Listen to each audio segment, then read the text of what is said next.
জানার চেষ্টা করি এবং তার পিছু নেই। সিঁড়ি দিয়ে নিচে নেমেই তার হাতে থাকা ফাইল একজন আনসার সদস্যের হাতে তুলে দেন তিনি। ঘটনাস্থলে তার এমন আচরণ দেখে মনে হচ্ছে তিনি এই অফিসের পরিচিত কোনো কর্মকর্তা। এরপর আমাদের মাইক্রোফোন এড়িয়ে পালিয়ে যাওয়ার চেষ্টা করেন তিনি। গেটের কাছে আনসার সদস্যদের মাধ্যমে তাকে আটকে তার পরিচয় জানার চেষ্টা করি আমরা। এরপর তিনি চলে যান সহকারী হিসাবরক্ষক মোহাম্মদ জয়নাল আবেদিনের কাছে। তাকে বারবার স্যার স্যার বলে ডাকতে থাকেন তিনি, কিন্তু ক্যামেরার সামনে জয়নাল আবেদিন দাবি করেন তিনি ওই ব্যক্তিকেই চেনেন না। এমনকি ওই ব্যক্তি কিভাবে সরকারি কম্পিউটারে বসে কাজ করছেন সেই বিষয়েও তিনি কিছুই জানেন না বলে দাবি করেন। যে না, কেউ না, আমার কেউ না, চিনি না। আপনাদের ডেস্কে কাজ করছিলেন? কোথায় ডেস্কে কাজ করছে? পাশের ডেস্কে। না, এই ধরনের কেউ থাকার কথা না। আমাদের কাছে ভিডিও আছে, সব আছে। প্লিজ জানতো স্যারের সাথে কথা বলে।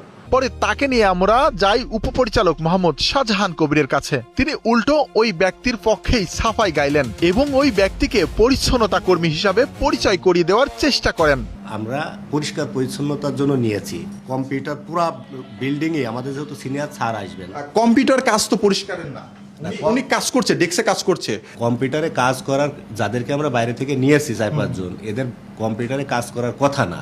আগে চাকরি করতাম, আমি আসছিলাম একটা কাজের জন্যই, ওখানে কাজ করতাম, একটা কোয়ারি দেখতে এসেছিলাম। সেটাই তো আমার ভুল হয়েছে, আমি দেখছি, এটা আর কি ভুল হয়েছে আমার। এনপিবি প্রতিবেদকের কাছে ওই ব্যক্তি স্বীকার করেন যে তিনি সাবেক আনসার সদস্য। উপপরিচালক মোহাম্মদ শাহজাহান কবিরের কাছে প্রশ্ন করা হয়, একজন বহিরাগত ব্যক্তি বা সাবেক আনসার সদস্য হিসাবে অফিসের কম্পিউটারে বসে সরকারি সার্ভারে পাসপোর্ট সংক্রান্ত কাজ করার অনুমোদন আছে কিনা। এই প্রশ্নের সুস্পষ্ট জবাব পাওয়া যায়নি। উল্টো তিনি বিষয়টি জানতে অফিসে